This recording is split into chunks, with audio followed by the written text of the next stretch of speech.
പ്രധാന വാർത്തകൾ. മാനവരാശിയുടെ വിജയം യുദ്ധക്കളത്തിലല്ല കൂട്ടായ ശക്തിയിലാണെന്ന് പ്രധാനമന്ത്രി നരേന്ദ്രമോദി. തൃശൂർ പൂരം അലങ്കോലമാക്കാൻ ശ്രമമുണ്ടായെന്ന് മുഖ്യമന്ത്രി പിണറായി വിജയൻ. രാജ്യത്താദ്യമായി എംപോക്സ് രോഗബാധയുടെ ക്ലേഡ് 1B വകഭേദം കേരളത്തിൽ സ്ഥിരീകരിച്ചതായി കേന്ദ്ര ആരോഗ്യമന്ത്രാലയം. സംസ്ഥാനത്ത് എംപോക്സ് പ്രതിരോധത്തിനും ഫലപ്രദമായ ചികിത്സയ്ക്കുമായി പുതുക്കിയ മാർഗ്ഗനിർദ്ദേശങ്ങൾ പുറത്തിറക്കുമെന്ന് മന്ത്രി വീണ ജോർജ്. മലപ്പുറം ജില്ലയിൽ വൈദ്യുതി വിതരണ മേഖലയിലെ സമഗ്ര പുരോഗതി ലക്ഷ്യമിട്ട് പ്രത്യേക പാക്കേജ് നടപ്പാക്കുമെന്ന് മന്ത്രി കെ കൃഷ്ണൻകുട്ടി. ISL ഫുട്ബോളിൽ മോഹൻ ബഗാൻ സൂപ്പർ ജയന്റ്സിന് ജയം. വാർത്തകൾ വിശദമായി. മാനവരാശിയുടെ വിജയം യുദ്ധക്കളത്തിലല്ല കൂട്ടായ ശക്തിയിലാണെന്ന് പ്രധാനമന്ത്രി നരേന്ദ്രമോദി പറഞ്ഞു. ആഗോള ഭാവിയെക്കുറിച്ച് ചർച്ച ചെയ്യുമ്പോൾ മാനുഷിക കേന്ദ്രീകൃത സമീപനത്തിനാണ് നാം മുൻഗണന നൽകേണ്ടതെന്നും പ്രധാനമന്ത്രി പറഞ്ഞു. ഐക്യരാഷ്ട്രസഭയുടെ പൊതുസഭയിൽ ഭാവി ഉച്ചകോടിയിൽ സംസാരിക്കുകയായിരുന്നു പ്രധാനമന്ത്രി. ന്യൂസ് ഡെസ്കിൽ നിന്ന് കൂടുതൽ വിവരങ്ങൾ. ഡിജിറ്റൽ പബ്ലിക് ഇൻഫ്രാസ്ട്രക്ചർ ഒരു പാലമാകണമെന്നും തടസ്സമാകരുതെന്നും പ്രധാനമന്ത്രി നരേന്ദ്രമോദി പറഞ്ഞു. ആഗോള നന്മയ്ക്കായി ഇന്ത്യ ഡിജിറ്റൽ പബ്ലിക് ഇൻഫ്രാസ്ട്രക്ചർ പങ്കിടാൻ തയ്യാറാണ്. സാങ്കേതികവിദ്യയുടെ സുരക്ഷിതവും ഉത്തരവാദിത്തപൂർണവുമായ ഉപയോഗത്തിന് ബാലൻസ്, നിയന്ത്രണം ആവശ്യമാണ്. പരമാധികാരവും അഖണ്ഡതയും നിലനിൽക്കാത്ത ആഗോള ഡിജിറ്റൽ ഭരണമാണ് ലോകം ആഗ്രഹിക്കുന്നതെന്നും പ്രധാനമന്ത്രി പറഞ്ഞു. ഒരു വശത്ത് ഭീകരവാദം ആഗോള സമാധാനത്തിനും സുരക്ഷയ്ക്കും ഗുരുതരമായ ഭീഷണിയായി തുടരുകയാണ്. മറുവശത്ത് സൈബറും സമുദ്രവും ബഹിരാകാശവും പുതിയ സംഘടന വേദികളായി ഉയർന്നുവരുന്നു. ഈ വിഷയങ്ങളിലെല്ലാം ആഗോള പ്രവർത്തനം ആഗോള അഭിലാഷവുമായി പൊരുത്തപ്പെടണമെന്ന് പ്രധാനമന്ത്രി പറഞ്ഞു. സുസ്ഥിര വികസനത്തിന് മുൻഗണന നൽകുമ്പോൾ മനുഷ്യക്ഷേമം, ഭക്ഷണം, ആരോഗ്യ സുരക്ഷ എന്നിവയും നാം ഉറപ്പാക്കണം. ഇന്ത്യയിലെ 250 ദശലക്ഷം ആളുകളെ ദാരിദ്ര്യത്തിൽ നിന്ന് കരകയറ്റുന്നതിലൂടെ സുസ്ഥിര വികസനം വിജയകരമാകുമെന്ന് തെളിയിച്ചതായി മോദി അറിയിച്ചു. വിജയത്തിന്റെ അനുഭവങ്ങൾ ഗ്ലോബൽ സൌത്തുമായി പങ്കിടാൻ തയ്യാറാണെന്നും അദ്ദേഹം പറഞ്ഞു. ആഗോള സമാധാനവും വികസനവും ഉറപ്പാക്കാൻ അന്താരാഷ്ട്ര സംഘടനകൾ പരിഷ്കരിക്കണമെന്നും പ്രധാനമന്ത്രി ആവശ്യപ്പെട്ടു. ഇന്ത്യയെ സംബന്ധിച്ചിടത്തോളം ഒരു ഭൂമി, ഒരു കുടുംബം, ഒരു ഭാവി എന്നത് ഒരു പ്രതിബദ്ധതയാണെന്നും പ്രധാനമന്ത്രി പറഞ്ഞു. തൃശൂർ പൂരം അലങ്കോലമാക്കാൻ ശ്രമമുണ്ടായെന്ന് മുഖ്യമന്ത്രി പിണറായി വിജയൻ പറഞ്ഞു. തൃശൂരിൽ അഴീക്കോടൻ രാഘവൻ അനുസ്മരണ പരിപാടിയിൽ സംസാരിക്കുകയായിരുന്നു അദ്ദേഹം. തൃശൂർ പൂരം സംബന്ധിച്ച റിപ്പോർട്ട് തനിക്കിന്ന് ലഭിക്കുമെന്നും റിപ്പോർട്ടിലെ വിവരങ്ങൾ അറിയില്ലെന്നും മുഖ്യമന്ത്രി പറഞ്ഞു. റിപ്പോർട്ട് ലഭിച്ച ശേഷം പുറത്തുവിടുമെന്നും അദ്ദേഹം വ്യക്തമാക്കി. റിപ്പോർട്ട് കാണാതെയാണ് മാധ്യമങ്ങൾ വാർത്ത റിപ്പോർട്ട് ചെയ്യുന്നതെന്നും മാധ്യമങ്ങളെ വിമർശിച്ചുകൊണ്ട് മുഖ്യമന്ത്രി പറഞ്ഞു. റിപ്പോർട്ടിൽ എന്താണെന്ന് 3-4 ദിവസം കാത്തിരുന്നാൽ മനസ്സിലാകും. അപ്പോഴേക്കും ജനത്തിന്റെ മനസ്സിൽ സംഭവിക്കാൻ പാടില്ലാത്ത കാര്യം അന്വേഷണത്തിലും സംഭവിച്ചുവെന്ന വികാരം ജനിപ്പിക്കാനാണ് പ്രചാരണം നടത്തുന്നതെന്നും അദ്ദേഹം പറഞ്ഞു. കണ്ണൂർ രാജ്യാന്തര വിമാനത്താവളത്തിന് വിദേശ കമ്പനികൾക്ക് സർവീസ് നടത്തുന്നതിന് പോയിന്റ് ഓഫ് കോൾ പദവി താമസിയാതെ ലഭ്യമാകുമെന്നാണ് പ്രതീക്ഷിക്കുന്നതെന്ന് മുഖ്യമന്ത്രി പിണറായി വിജയൻ പറഞ്ഞു. പ്രധാനമന്ത്രിയുമായി ഈ വിഷയം ചർച്ച ചെയ്തിട്ടുണ്ടെന്നും അദ്ദേഹം അറിയിച്ചു. കിയാലിന്റെ വാർഷിക പൊതുയോഗത്തിൽ ഓൺലൈനായി സംസാരിക്കുകയായിരുന്നു മുഖ്യമന്ത്രി. കണ്ണൂരിൽ നിന്ന് സർവീസുകൾ വർദ്ധിപ്പിക്കുന്നതിന് വിമാന കമ്പനികളുമായി ചർച്ച നടത്തിവരികയാണെന്നും അദ്ദേഹം അറിയിച്ചു. രാജ്യത്താദ്യമായി എംപോക്സ് രോഗബാധയുടെ ക്ലേഡ് 1B വകഭേദം കേരളത്തിൽ സ്ഥിരീകരിച്ചതായി കേന്ദ്ര ആരോഗ്യ മന്ത്രാലയം അറിയിച്ചു. UAE-യിൽ നിന്നും കഴിഞ്ഞയാഴ്ച കേരളത്തിലെത്തിയ മലപ്പുറം സ്വദേശിയായ യുവാവിലാണ് വകഭേദം കണ്ടെത്തിയത്. യുവാവിന്റെ ആരോഗ്യനില തൃപ്തികരമാണെന്നും നിരീക്ഷണത്തിലാണെന്നും ആരോഗ്യ മന്ത്രാലയം അറിയിച്ചു. മങ്കി പോക്സ് അണുബാധ 2 മുതൽ 4 ആഴ്ച വരെയാണ് നിലനിൽക്കുന്നതെന്നും മന്ത്രാലയം വ്യക്തമാക്കി. സംസ്ഥാനത്ത് എംപോക്സ് പ്രതിരോധത്തിനും ഫലപ്രദമായ ചികിത്സയ്ക്കുമായി പുതുക്കിയ മാർഗ്ഗനിർദ്ദേശങ്ങൾ പുറത്തിറക്കുമെന്ന് മന്ത്രി വീണ ജോർജ് അറിയിച്ചു.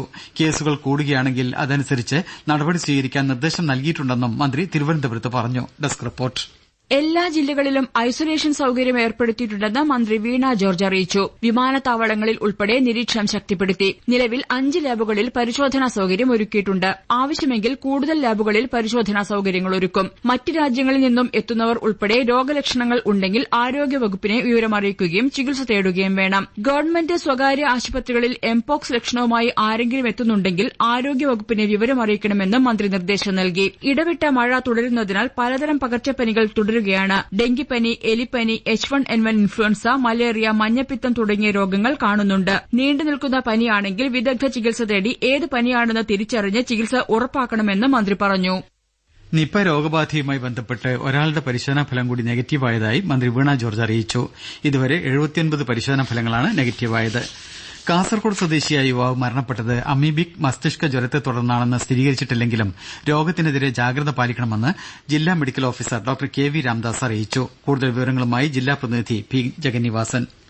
കഴിഞ്ഞ ദിവസം മരണപ്പെട്ട കാസർഗോഡ് സ്വദേശിയായ 37-കാരൻ കഴിഞ്ഞ 10 വർഷമായി മുംബൈയിൽ ജോലി ചെയ്തുകൊണ്ടിരിക്കുകയായിരുന്നുവെന്നും അതിനാൽ മസ്തിഷ്ക ജ്വരത്തിന്റെ ഉറവിടം കാസർഗോഡ് അല്ലെന്നും ആരോഗ്യവകുപ്പ് അറിയിച്ചു. സെപ്റ്റംബർ ആദ്യവാരം ഇദ്ദേഹം കാസർഗോട്ടേക്ക് വരുന്ന സമയത്ത് തന്നെ പനി ഉണ്ടായിരുന്നതിനാൽ ഉടനെ കാസർഗോഡ് ജനറൽ ആശുപത്രിയിൽ ചികിത്സ തേടുകയും അവിടെ അഡ്മിറ്റാവുകയും ചെയ്തു.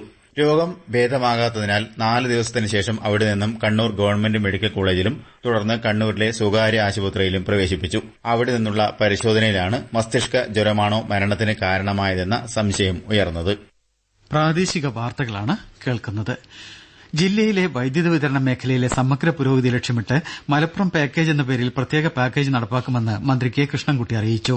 തിരൂരിനടുത്ത് വേങ്ങാലൂരിൽ KSEB സ്ഥാപിക്കുന്ന 220 kV സബ്സ്റ്റേഷന്റെ നിർമ്മാണോദ്ഘാടനം ഓൺലൈനായി നിർവഹിക്കുകയായിരുന്നു മന്ത്രി. 2032ഓടെ പൂർത്തിയാകുന്ന രീതിയിൽ ദീർഘകാല പദ്ധതിയാണ് മലപ്പുറം പാക്കേജിന്റെ ഭാഗമായി ഉൾപ്പെടുത്തിയിരിക്കുന്നതെന്നും മന്ത്രി പറഞ്ഞു. മലപ്പുറം ജില്ലയിലെ വേനൽക്കാലത്തെ രൂക്ഷമായ വൈദ്യുതി പ്രതിസന്ധി പരിഹരിക്കാൻ അടുത്ത വേനലിന് മുമ്പ് തന്നെ നടപടി പൂർത്തിയാക്കാൻ മന്ത്രി വി അബ്ദുറഹിമാൻ KSEB ഉദ്യോഗസ്ഥർക്ക് നിർദ്ദേശം നൽകി.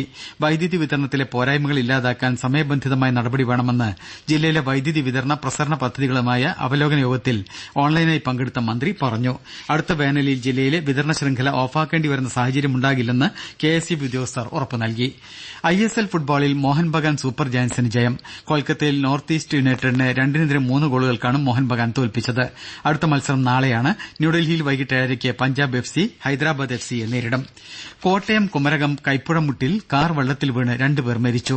കൊട്ടാരക്കര സ്വദേശിയും മഹാരാഷ്ട്ര താനെയിൽ സ്ഥിര താമസക്കാരനുമായ ജെയിംസ് ജോർജ്, സുഹൃത്തായ മഹാരാഷ്ട്ര താനെ സ്വദേശി സാലി രാജേന്ദ്ര സർജി എന്നിവരാണ് മരിച്ചതെന്നാണ് റിപ്പോർട്ട്. വഴി തിരിച്ചറിയാൻ കഴിയാതെ കാർ വെള്ളത്തിൽ വീണതാണ് അപകട കാരണമെന്നാണ് സംശയിക്കുന്നത്. പ്രൊഡക്ഷൻ കൺട്രോളർ ഷാനു ഇസ്മായിലിനെ കൊച്ചിയിലെ ഹോട്ടലിൽ മരിച്ച നിലയിൽ കണ്ടെത്തി. ഈ മാസം 11-നാണ് ഷാനു ഹോട്ടലിൽ മുറിയെടുത്തത്. ഇയാൾക്കെതിരെ തിരുവനന്തപുരം സ്വദേശിയായ നടി പീഡന പരാതി നൽകിയിരുന്നു. പട്ടികജാതി പട്ടികവർഗ വിഭാഗങ്ങളുടെ ക്ഷേമത്തിനായി സംസ്ഥാന ഗവൺമെന്റ് ഒട്ടനവധി പദ്ധതികളാണ് നടപ്പാക്കുന്നതെന്നും അതിന്റെ ഗുണഫലങ്ങൾ അടിസ്ഥാന ജനവിഭാഗങ്ങൾക്കിടയിൽ കണ്ടു തുടങ്ങിയതായും മന്ത്രി OR കേളു പറഞ്ഞു. അംബേദ്കർ ഗ്രാമവികസന പദ്ധതി പ്രകാരം കോഴിക്കോട് കോട്ടൂർ ഗ്രാമപഞ്ചായത്തിലെ തീയക്കണ്ടി മീത്തൽ നഗറിൽ 1 കോടി രൂപയുടെ സമഗ്ര വികസന പദ്ധതി പ്രവൃത്തി ഉദ്ഘാടനം നിർവഹിക്കുകയായിരുന്നു മന്ത്രി. സംസ്ഥാനത്ത് തടസ്സമില്ലാത്ത റോഡ് ശൃംഖല നിർമ്മിക്കുകയാണ് ഗവൺമെന്റ് ലക്ഷ്യമെന്ന് മന്ത്രി PM മുഹമ്മദ് റിയാസ് പറഞ്ഞു. താനൂർ നിയോജകമണ്ഡലത്തിലെ തയ്യാല ദേവധാർ ബൈപ്പാസ് റോഡിന്റെ ആദ്യഘട്ട പ്രവൃത്തി ഉദ്ഘാടനം ഓൺലൈനായി നിർവഹിക്കുകയായിരുന്നു മന്ത്രി.